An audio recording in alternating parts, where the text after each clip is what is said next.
Welcome back mga kaaldab. Ito na naman po ang inyong lingkod, si Mr. Destiny. At magbibigay po tayo ng pinakamainit na update po ngayon sa social media mga kaaldab. Nakakatuwa naman po itong mga update natin mga kaaldab. Napakaraming mga komento, napakaraming mga paliwanag na kung saan nga po talaga mapapaisip po kayo. Di po ba? Sinasabi ko lang po ito para lang po sa kaalaman ng lahat. Para lang po sa mga taong dumadaan at bumibisita po sa channel ni Mr. Destiny. Lagi ko naman pong pinapaliwanag, lagi ko naman pong sinasabi. Di po ba? Depende na lang po ito sa mga napapanood natin, napapakinggan. Ako, relax lang po ako. Kampante lang. Di po ba?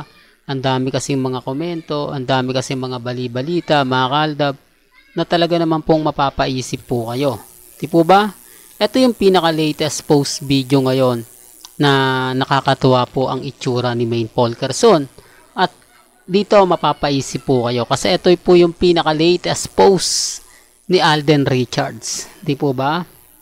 Pansin nyo po ba mga kaaldab kung ano nga po ba ang kulay ng juice na iinumin? Nakaka-Maine Morning Press Juice na nakaka-May.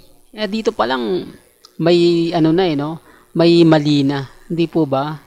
Real talk mga kaaldab. Alam nyo po ba kung sino nag-update niyan? Si Mama Ten. Bakit nga po kaya pinost yan ni Mama Ten? Marami kasi nagtatanong mga kaaldab. Maraming kumbaga naghahanap ng update kay Richard Polkerson na hindi nga po gano'ng nakapagbigay ng mga kaganapan. Sabi ko nga po sa inyo dito lang po sa channel ni Mr. Destiny. Mapapaisip naman po talaga kayo. Hindi po ba? Well, hindi ko po dito po, remind ko, walang pilitan ha.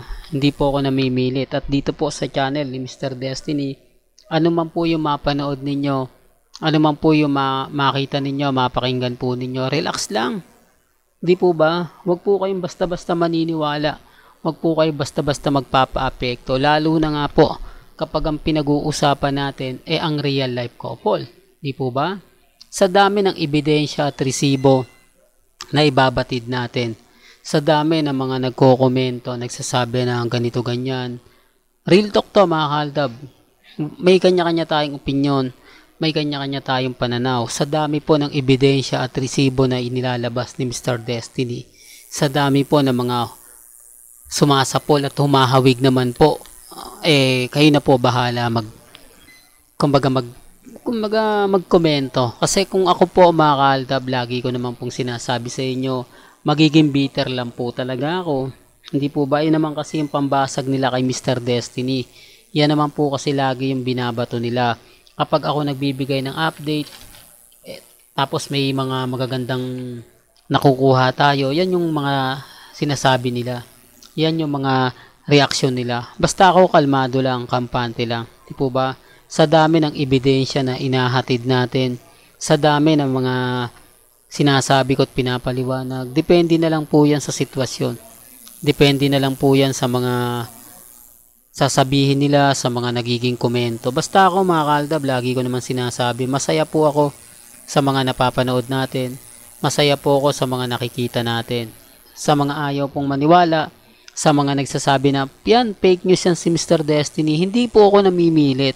At itong channel po ni Mr. Destiny, tinayo ko to sa Aldab Nation. Hindi po ito sa mga kumbaga Armain, Alden Fanatics at Main Fanatics. Aldab Nation po ito. Kaya kung pumunta po kayo rito para po sa mga update ng iba ay wala po talaga kayong maaasahan. Dahil lahat po ng mapapanood ninyo, mapapakinggan ninyo, puro po ito sa Aldab Nation. Real talk mga kaaldab. Yung mga nangyayari nagaganap sa Instagram, sa Twitter, sa Facebook, sa website, lahat yan binabalita ako. Wala pong pinalalagpas si Mr. Destiny. Wala po akong kumbaga maibibigay sa inyo na hindi siya pinag-uusapan. Yun po yung lagi kong pinapaliwanag. Yun po yung lagi kong sinasabi. Kasi kung hindi ko to gagawin, mga kaaldab, mawawalang saysay ang Aldab Nation. Mawawalang saysay yung pinaghirapan po natin. Kasi iba na nag-iiba na po yung iba ng content. Dahil nga po raw sa baba na ng mga nanonood, sa baba na ng viewers at yung iba hindi na nga po raw nanonood. Wala namang pong problema. Di po ba? Lagi ko naman sinasabi kahit 10 na lang po, okay lang naman eh. Real talk mga kaaldab, kahit 10 okay, hindi na po ako maghahangad pa ng napaka. Kasi ang sa akin lang po mga kaaldab, hindi naman to binuo para lang po sa mga ganto ganyan. Kasi kung gugustuhin ko po na magbigay ako o dumami subscriber ko, followers ko, mag-iiba po ako ng content, hindi po ba? Iba na po yung ilalagay ko. Iba na po yung i-update ko araw-araw. Para lang klaro, para lang po sa kaalaman ng lahat. Kasi viewers lang ang gusto ko eh. Viewers lang yung o followers lang yung habol ko eh. Pero hindi ko naman ginagawa, di po ba? Kayo na nga po nagsabi na lahat ng video ni Mr. Destiny, Aldab. Di po ba? Yung mga baguhan, nagugulat nga po sila. Biruin mo ko lang 6,000 videos, puro Aldab Nation. Di po ba? Walang halo. Lahat puro po yun. Kaya nga sabi ko sa inyo, may mga bagay-bagay na nagagalit sila sa akin. Pero totoo naman po yung sinasabi ko eh.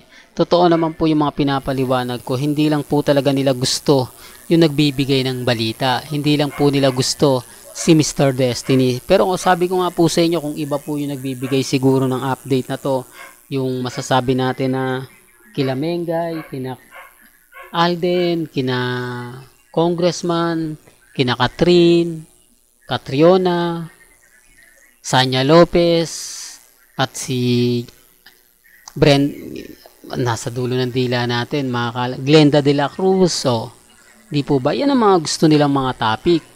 Kasi kung wala ka ring alam at topic lang yung pag-uusapan, sasabihin mo yung mga nangyayari, kung ano po yung pinag-uusapan, pinaka-latest, yun mo yung i-update lang nila. Pero yung buong istorya at buong kwento, di po ba, pagtatakpan na po nila. Yan ang sinasabi ko mga kaaldab, na mahirap nga po talagang ipaliwanag. Mahirap nga po talaga magkomento. Kaya relax lang po kayo. Sa mga ayaw maniwala, sa mga nagsasabi na fake news si Mr. Destiny, hindi naman po ako namimilit eh. Gaya nga po na sinasabi ko, lahat po ng napapanood nyo, nakikita ninyo, pabor man o hindi. Kumbaga, bahala na po kayo. Ang importante lang naman sa akin, maging updated po kayo. Di po ba? Yun lang naman po ang mahalaga.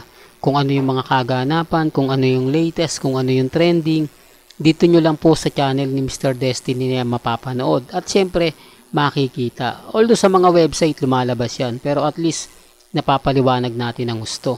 Di po ba? Well, hanggang dito na lang po ang ating latest updates. Kaya kung gusto nyo pa po ng pinaka-latest at sariwang update, abay tumutok lang po kayo dito po sa channel ni Mr. Destiny para updated po kayo sa mga latest at sa mga bagong video po na ilalabas po natin maya-maya lang. Hanggang sa muli, salamat po sa panonood at pakikinig.